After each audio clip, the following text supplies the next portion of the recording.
Baiklah, bismillahirrahmanirrahim. Kita akan lanjutkan pertanyaan dan akan dijawab. Mungkin singkat-singkat, Ustaz, karena pertanyaannya banyak. Nanti kalau nanti kurang jelas kita akan melanjutkan. Snacknya mungkin kalau sudah siap, sudah ya, sudah semuanya. Monggo dirahapi, boleh sambil ngobrol. Ada waktu 3 menit, Mbah Yai. Bagaimana cara merawat dan menjaga rumah tangga tetap harmonis dan menghindari kejenuhan?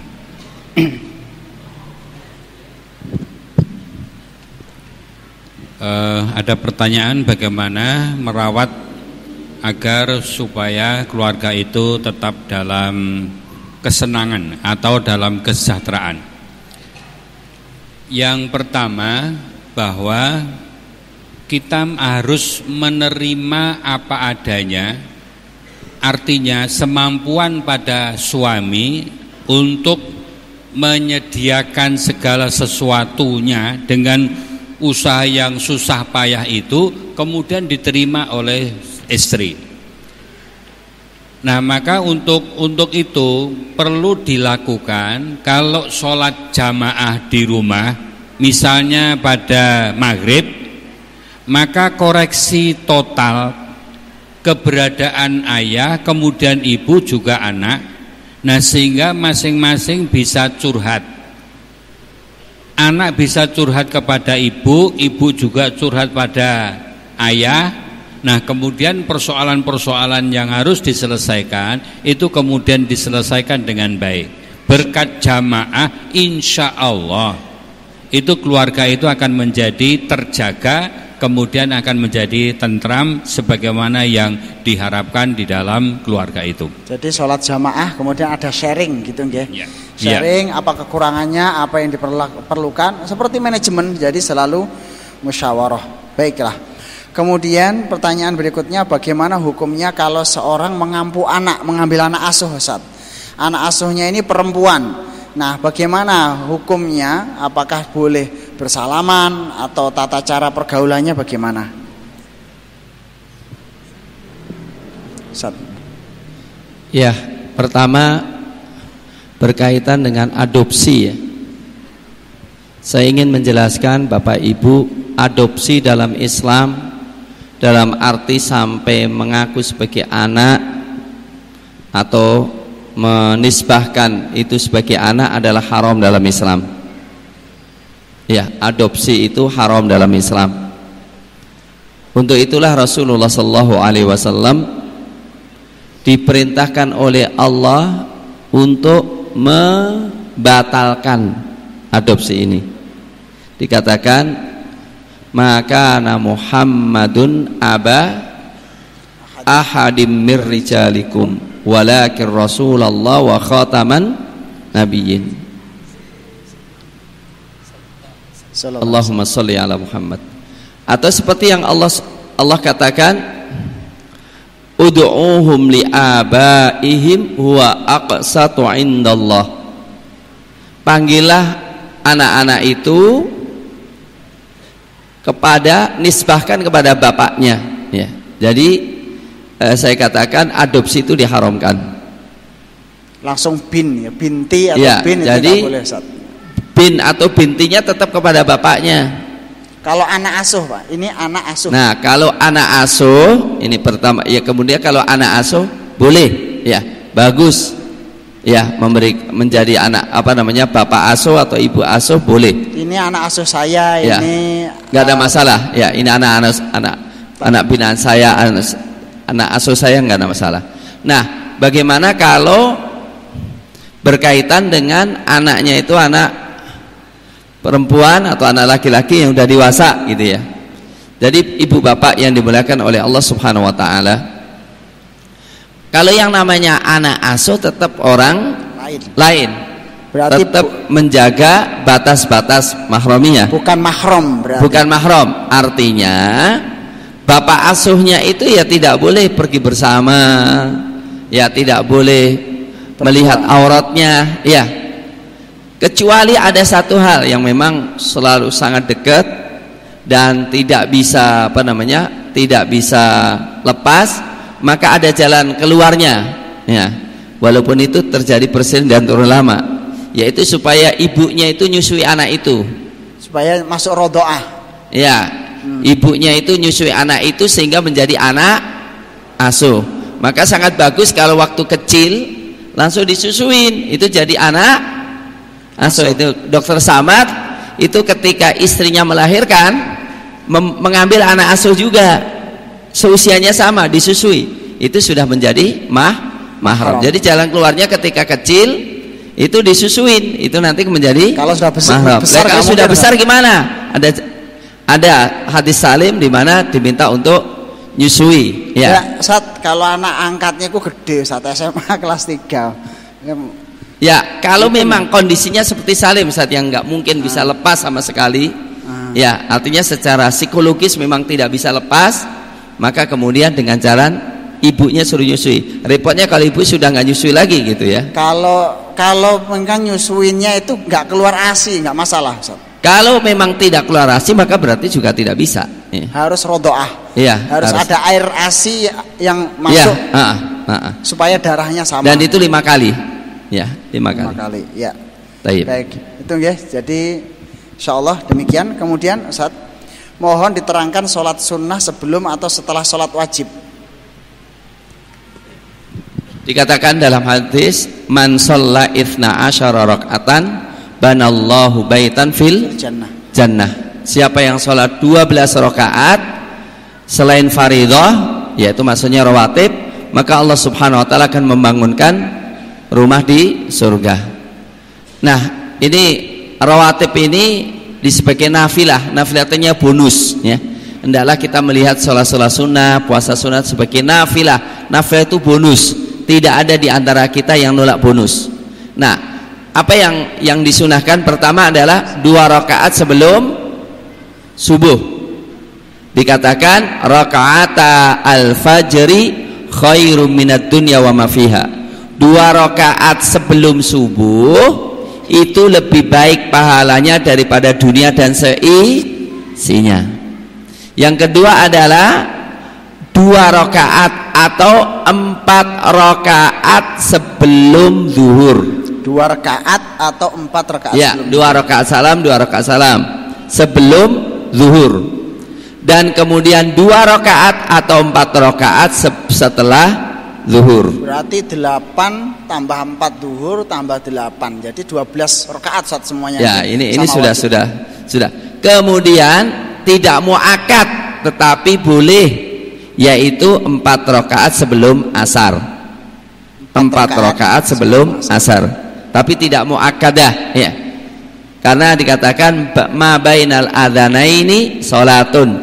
Antara adzan dan iqamah ada disyariatkan salat. Kemudian 2 rakaat sebelum maghrib. Ini juga tidak muakkadah, tapi Rasul mengatakan sallu qablal maghrib, sallu qablal maghrib, sallu qablal maghrib liman syaa. Salatlah sebelum maghrib, salatlah sebelum maghrib siapa yang mau. Ya. Kemudian para sahabat kalau sudah dengar adzan yatabadaruna ila sawari, bersegera untuk sholat, cari tiang masjid untuk dipakai untuk sholat. Kemudian 2 rakaat sebelum isya dan 2 rakaat setelah isya. Sangat bagus sekali kalau orang yang khawatir tertidur, maka ditutup dengan 1 rakaat untuk sholat witir. Demikian Bapak Ibu yang dimuliakan oleh Allah. Ya. Mohon penjelasan tentang sholat hajat, Ustaz. Iya, sebetulnya sholat hajat hadisnya adalah dhaif. Sholat hajat hadisnya dhaif. Berkaitan dengan sholat khusus itu. Cuma Allah mengatakan wasta'inu bisabri wassalah. Ya, wasta'inu bisabri wassalah. Mintalah pertolongan kepada Allah dengan sabar dan sholat. Dan dikatakan karena Rasulullah SAW idza fazau amrun haro'a ilas sholah. Adalah Rasulullah SAW jika ada satu masalah beliau untuk segera sholat. Jadi bagaimana sholat hajat itu saya katakan secara ditentukan itu hadisnya dhaif, tetapi pada prinsipnya Bapak Ibu manakala kita dalam kondisi kepepet atau dalam kondisi punya keperluan yang mendesak, silahkan sholat sunnah, ya, silahkan sholat sunnah di waktu-waktu yang tidak dilarang, ya, sholat 2 rakaat, kemudian setelah itu doa kepada Allah Subhanahu wa Ta'ala. Ada satu cerita yang disampaikan oleh Abdul Fattah Abdul Fattah Abu Ghuddah. Beliau mengatakan pada zaman dulu ada seorang, ya, yang mau dibegal, akhirnya beliau minta izin untuk sholat dari begalnya.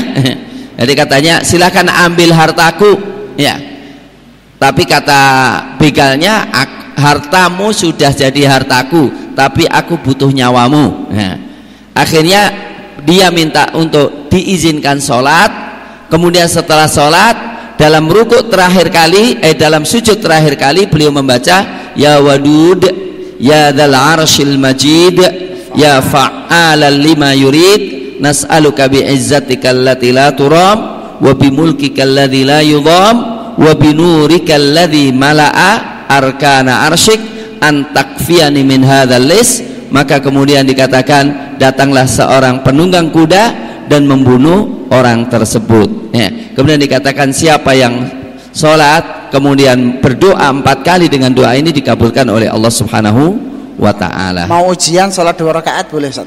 Mau ujian? Ya, mau ujian, mau apa, minta tolong kepada Allah Subhanahu wa Ta'ala secara mutlak, tidak ada masalah. Berangkat ke pasar, ya, gitu, Ustaz, ya, memperbanyak sholatnya. Ya. Tenanan loh ini. Ya. Terus kemudian apa yang disebut rahmat, Ustaz? Bukan Mas Rahmat, ya. Apa yang disebut rahmat? Siapa yang mendapatkan rahmat? Rahmat adalah kasih sayang dari Allah Subhanahu wa Ta'ala.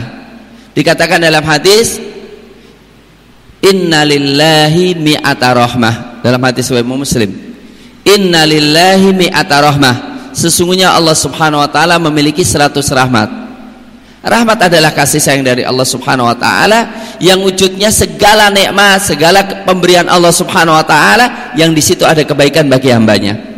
Allah Subhanahu wa Ta'ala memiliki 100 rahmat, diturunkan, nanti dibagi, diturunkan satu bagian yang dibagi sejak zaman Nabi Adam alaihissalam sampai hari kiamat, dan nanti kalau sudah di akhir, kammala tis'an wa tis'ina rahmah, ya. Tahmid, takbir, apakah termasuk istighfar? Tahmid dan takbir apakah termasuk istighfar? Istighfar. Ya. Ya, berbeda, ya. Berbeda. Takbir, tahmid berbeda dengan istighfar. Maka Allah selain memerintahkan kita fakabiru takbiro, juga memerintahkan kita untuk istighfar. Kalau takbir mengagungkan Allah, kalau tahmid memuji Allah, kalau istighfar minta ampun kepada Allah Subhanahu wa Ta'ala. Wa anistaghfiru rabbakum, ya. Jadi takbir Allahu Akbar, Allahu Akbar, Allahu Akbar, tahmid alhamdulillah, alhamdulillah, alhamdulillah, ya. Istighfar, kalau tahmid subhanallah, kalau hamdalah alhamdulillah, kemudian kalau takbir, istighfar adalah astagfirullah. Nah, istighfar sebaiknya dibaca waktu apa? Cukup menarik. Kapan istighfar dilakukan? Banyak orang mengatakan istighfar dilakukan setelah melakukan dosa. Benar. Wa idza fa'alu fahishatan aw dzalamu anfusahum dzakarullaha fastaghfaru lidzunubihim. Tetapi ternyata istighfar itu dilakukan setelah sholat. Apa yang dilakukan setelah sholat? Selesai sholat, astagfirullah. Setelah melakukan qiyamul lail, kata Allah, wal mustaghfirina bil ashar, yang istighfar pada waktu sahur. Istighfar kapan dilakukan? Setelah haji.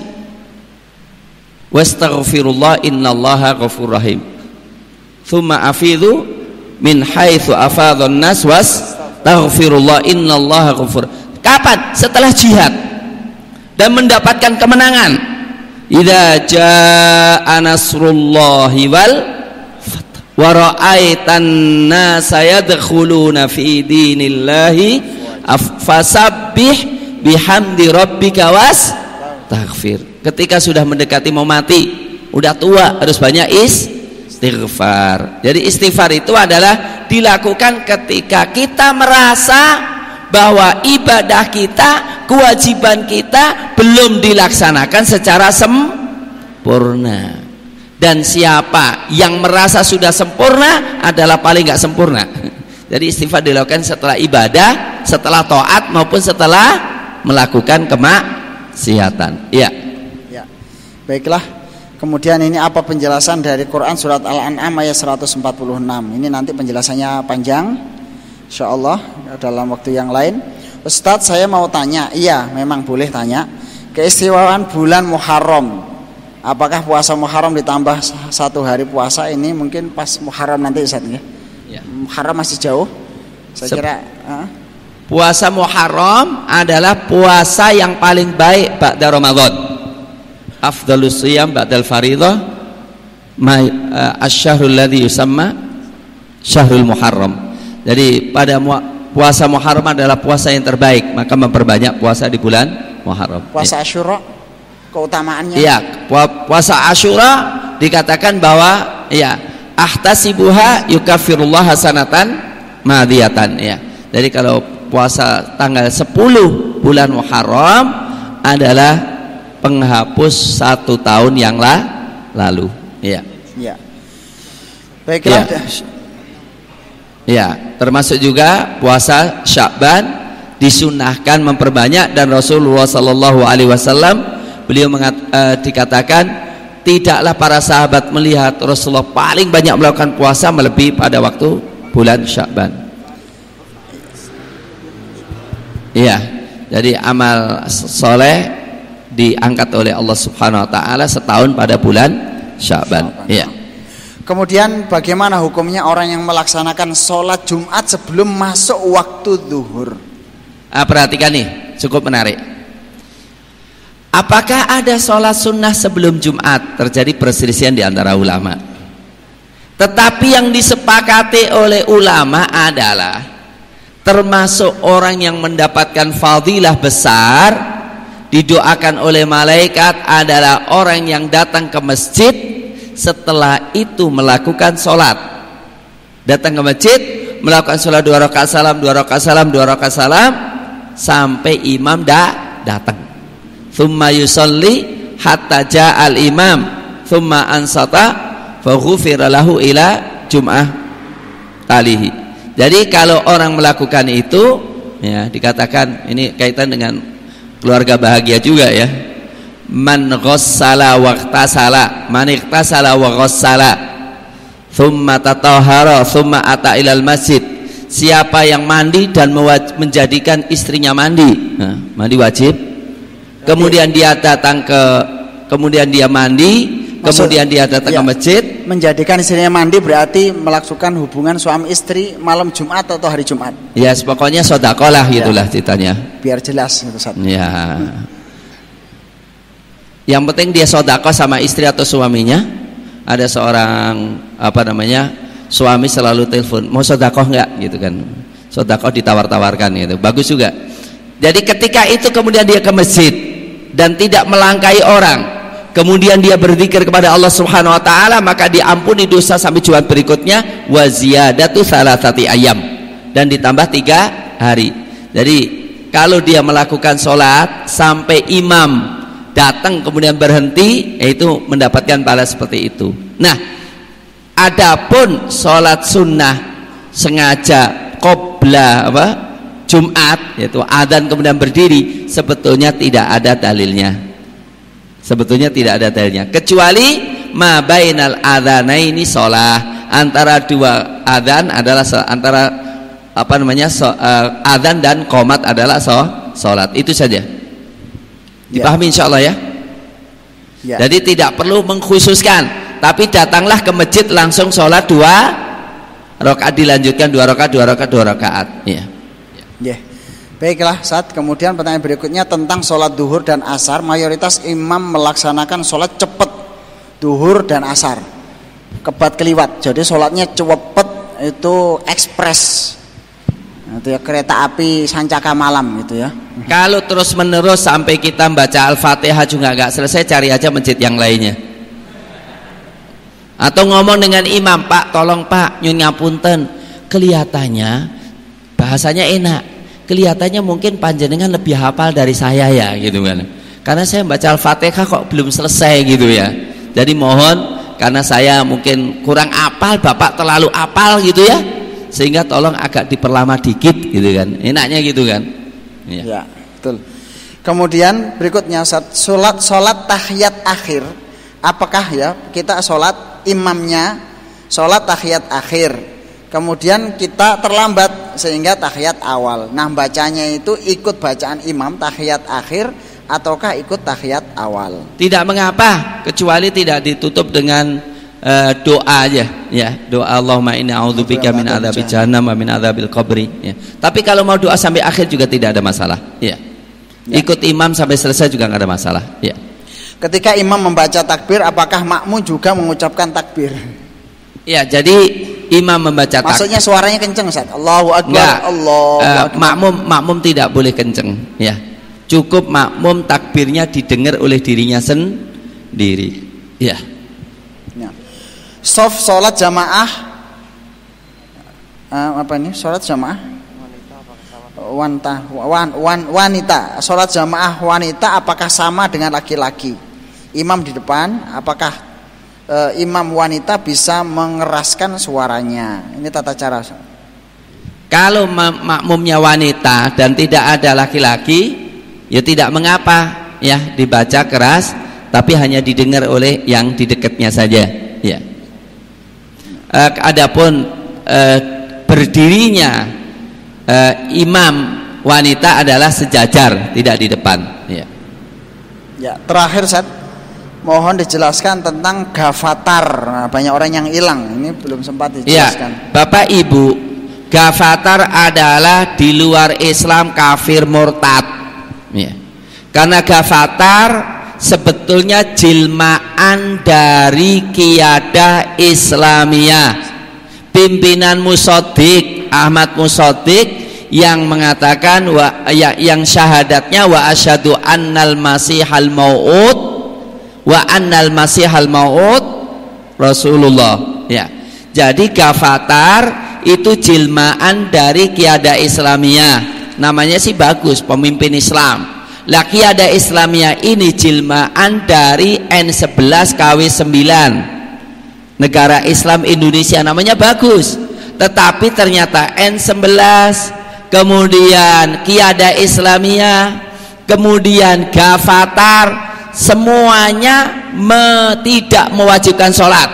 Saya ngomong bukan asal ngomong, karena saya ketemu dengan, saya punya murid dulunya ikut N11 KW9. Ustadz, kalau saya dulu sholat ditertawain, zaman sekarang kok ya masih sholat, yang penting kan negara Islamnya. Yang kalau pulang ke rumah ketika bapaknya mati bukan untuk nyolatin, tapi nyuri kotak infak bawa kabur. Itu N11 KW9. Itu persis dengan Qiyadah Islamiyah.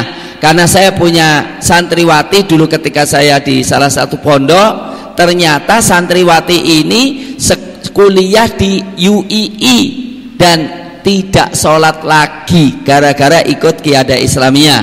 Hanya qiyamul lail 2 rakaat, setelah itu nggak sholat lagi. Kemudian kalau gafatar gerakan Fajatul Nusantara itu adalah jilmaan itu, pimpinannya sama, dilanjutkan lagi bukan gafatar, namanya apa? Milah Ibrahim. Lah kalau Milah Ibrahim gafatar sama, ada orang pengikutnya datang ke saya ngasih buku, tulisan buku setebal 200 halaman, isinya campur aduk Islam, Yahudi dan Kristen jadikan satu. Yang lucunya sangat pede banget, minta supaya saya ngasih pengantar dan koreksi. Kurang ajar nggak ini namanya? Saya baru kafir gini kok saya suruh ngasih pengantar gitu ya. Ini ternyata ada ya. Untuk itu hati-hati terhadap gafatar ya. Alhamdulillah pas selesai ini pertanyaan maksimal ya. Besok silakan yang mau bertanya. Sudah selesai 10:30. Kita sholat 2 rakaat Syekh, sholatain rakaatain khafifain ya, singkat, kemudian kita witir, selesai witir kemudian doa dari Ustadz Muin sebentar. Saya kira demikian. Jazakumullah khair kepada Mbah Yai Badar, Dr. Mainuddinillah, wa kadzalika jazakumullah khair Syekh Asron, dan juga Mbah Yai Abdul Mu'id. Mungkin izin karena beliau besok masih ada aktivitas. Kita lanjutkan sholat 2 rakaat kemudian witir, Dan selesai itu doa dan kita cukup sekian. Dan saya pribadi juga mendoakan pada semua yang pada malam ini mudah-mudahan Allah SWT memberikan taufik, keluarga sakinah, mawaddah warahmah semuanya ya Allah. Engkau tambah cintanya ya Allah kepada istri dan istri kami dan suami kami ya Allah. Engkau tambah qurrata a'yunnya ya Rahman, innaka ala kulli syai'in qadir. Malam ini ya Allah mudah-mudahan menjadi malam yang istimewa bagi kami ya Allah, di mana turunnya para malaikat untuk meninggikan dan mengangkat hajat-hajat semua yang hadir di majelis ini. Innaka ala kulli syai'in qadir. Mudah-mudahan semuanya bisa istiqamah, mudah-mudahan semuanya diberi kesabaran, kekuatan mental, dan bisa Allah kumpulkan fit dunya wal akhirah. Innaka ala kulli syai'in qadir. Ya Allah, mudah-mudahan tahun-tahun yang akan datang sudah tidak ada lagi perceraian yang ada di Karanganyar ya Allah. Anak-anak mudanya semuanya sakinah, mawaddah warahmah, mendapatkan jodoh-jodoh yang terbaik dan keluar generasi-generasi untuk 5 benua ya Rabb. Ya Allah ya Arhamar Rahimin, jadikan Karanganyar ini untuk 5 benua ya Rabb, rahmatan lil alamin. Kapan lagi bukan sekedar isapan jempol dan ucapan ya Allah kabulkan. Kami tidak ingin berbangga, tapi kami berdoa anak kami dari keluarga-keluarga yang baik, keluar para tokoh-tokoh ya Allah yang bisa menyebarkan dinul Islam di seluruh dunia ini ya Rahman. Innaka ala kulli syai'in qadir. Subhana rabbika rabbil izzati amma yasifun, wa salamun alal mursalin, walhamdulillahi rabbil alamin.